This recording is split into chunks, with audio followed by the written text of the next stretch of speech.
Welcome back to Frightflix. I'm your reviewer for this episode. My name is Nate, and I'm going to be giving you a quick review of a new horror release. It hit theaters a few months ago in February, and just last week it went streaming on Netflix. It is called The Lazarus Effect. What I want to be doing over the next few weeks, what we here at Frightflix are going to be doing, we want to take a look and review every single new horror movie. And by new, I mean 2015, late 2014, like new horror movies. We're going to give you quick reviews of all these movies. And why? Because I don't know about you, but I spend a lot of time scrolling. Like I used to flip through cable channels, now I scroll through Netflix streaming, looking for something new, looking for something obscure, something I hadn't seen. I'm a horror guy, so I tend to look at the scary stuff. A lot of times I'll come across a title that I wish I knew a little bit more about.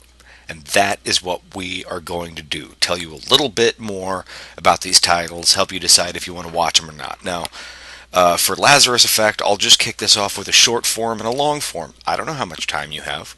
I don't know how interesting you think I am. I think I'm pretty interesting. But I don't know what you think. So here's the short form. Lazarus Effect, not that good. Good enough to not be terrible. A lot of upsides, good cast, slick production values, good special effects. Even bigger downsides. Poor story. Terrible development, ultimately very forgettable, a big waste of talent. I've seen a lot of worse horror movies this year, I'll tell you that. Lazarus Effect, though, definitely is... I can't even go so far as to call Lazarus Effect an average horror movie. It is a little bit less than average. I'm going to give this one a 4 out of 10. Alright? That gives you all the information you need to know. For the long form, those of you sticking around with me, why does it get a 4 out of 10? Well, first of all, let me go back to the beginning. The Lazarus Effect, this is a movie really heavily based in, I don't know if I should call it an homage or not. They borrow some ideas, and I'm not even saying ripping off, because as a horror fan, borrowing ideas from other horror movies, that is how we do business. I've got no problem with that. So, the fact that they use aspects of both Reanimator and From Beyond isn't a negative for me. That's a positive. The premise of this movie, and I don't want to say story because I'm not convinced that it does indeed have a story. The premise of this movie is a group of scientists, researchers, who have perfected a technique which they discovered on accident. I really like that aspect of it. They weren't setting out to figure out a way to bring the dead back to life. They sort of stumbled upon it. But hey, what do you know? They've got a way to bring the dead back to life. They try it out on a dog, and they bring the dog back. The dog is different when they bring it back. Not evil necessarily, but definitely different. So they run some tests. Right around this time, the crusty old Dean catches wind of what they're up to. He shuts down their project. They're going to lose all their data. They've got 24 hours to blah, blah, blah. So, of course, this intrepid band of researchers does what any cast of a horror movie would do. They sneak in to the facility after hours to conduct one last experiment. Only, oh no, something goes horribly awry. And one of the lead scientists, who happens to be the fiancé of the lead scientist, unfortunately dies. But is it that unfortunate? No, it isn't. It's actually quite convenient, because if you're going to die anywhere, why not die right next to a reanimation machine? Of course, her fiancé hooks her up to it, brings her back to life. And she is also, like the dog, different. But how is she different? What does that mean? Well, the movie isn't quite sure, but it throws some pseudoscience at us about stimulation of the pineal gland. And there's the From Beyond reference. That's what the Lovecraft-inspired horror classic from the 80s touched upon, was the pineal gland and its power with extra-dimensional parasites and monsters and what have you. And this reanimation machine stimulates that part of the brain. It actually stimulates the entire brain. And now that she's come back from the dead, the scientist is using 100% of her brain. And you know what that means from other movies. That means basically superpowers. And she's manifesting evil powers that have no real form or definition. They're just whatever the movie wants at that particular time.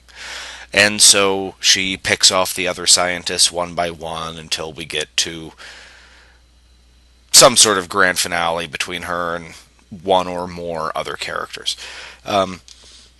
It sounds like I've given the whole movie away. And perhaps I have.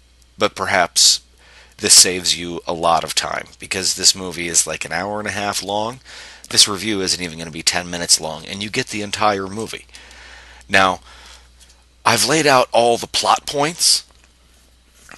It sounds pretty generic, right? And it is pretty generic. And it had to be generic because this movie is generic. When you strip away the production values and you strip away the very good cast, which I will get to in a minute, when you just look at the bones of it, when you look at the story, when you look at the tone, when you look at what they are trying to say, there's really nothing there.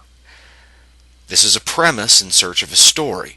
We have a lot of interesting ideas about bringing the dead back to life and how that affects them, and how it affects their brain and their capacity to interact with others.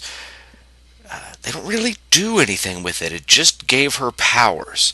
And although they flirt with ideas, they never really delve into any one of them with enough depth to make it interesting, to make it really stick. And this is truly a shame because of the tremendous amount of talent involved in this movie. First of all, the movie was directed by a man named David Gelb, who a few years ago made an absolutely sensational documentary called Jiro Dreams of Sushi, about an old man who has perfected sushi to an almost spiritual level. Sounds boring? It isn't. It's actually fascinating. And that guy told a great story. This is his first major film with special effects and actors and this, that, and the other. And I'll give him credit. The movie looks good. It's well produced. It's well directed. Special effects are used well. I've got no problem with the director's job. David Gelb did a good job. Hopefully next time he'll have a better project on which to utilize his talents. Working for David Gelb is a really terrific cast. Mark Duplass, who's an indie darling in a lot of movies. Recently, he was in a horror thriller called Creep. You can find the review for Creep here on the Frightflix channel. Check it out. I highly recommend that you do. You've also got Olivia Wilde is the scientist that dies and comes back. Sarah Bolger is in it. You probably know her from a bunch of stuff. We got Evan Peters from American Horror Story and the latest X-Men films, as well as Donald Glover, aka Childish Gambino. He's a talented guy, very personable. You probably know him from Community. And then as the crusty old dean, you've got Ray Wise. Ray Wise gets any movie basically a +1. So if this movie was going to be a 3, now it's a 4 because Ray Wise is in it, but they really don't utilize him. He's barely in it at all. So they might have earned themselves another +1 if they had a little more Ray Wise in there. This cast is so much better than the material. They are really given absolutely nothing to do. This is how empty the movie is. Evan Peters' character has the quote-unquote irritating quirk of using a vape, an e-cig, and everybody thinks it's irritating. This really stands out because it is one of the few character details that exists for any of the characters. Like, there's so little color in it. And then this is the type of movie that later on in the film, Olivia Wilde ends up killing him with the e-cig down his throat, which is underwhelming to say the least, and pedantic from a thematic point of view. IMO. The biggest sin, one of the biggest sins a movie can commit is wasting talent. Lazarus Effect is ho-hum. It's not good, but it's not terrible. But it earns very low marks for how they utilize the directing and acting talent they got together for this, what is effectively a nothing movie. The most honest thing that I can tell you about Lazarus Effect is it's been a few days since I've seen it.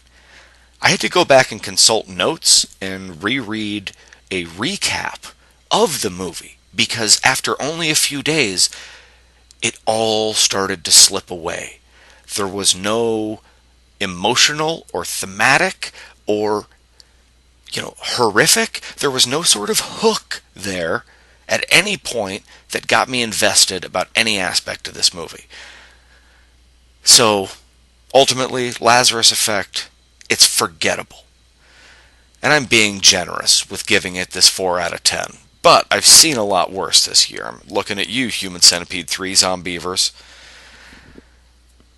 This wraps up the Frightflix review, long version, for the Lazarus Effect. Check out other reviews of new releases, as well as our ongoing reviews of Scream Queens and The Walking Dead here on the Frightflix channel. You can find us on social media, Facebook and Twitter at Frightflix, but the easiest way to get a hold of us is just respond to this video, and I will get back to your comment. Check back soon for another new horror release, something streaming on Netflix.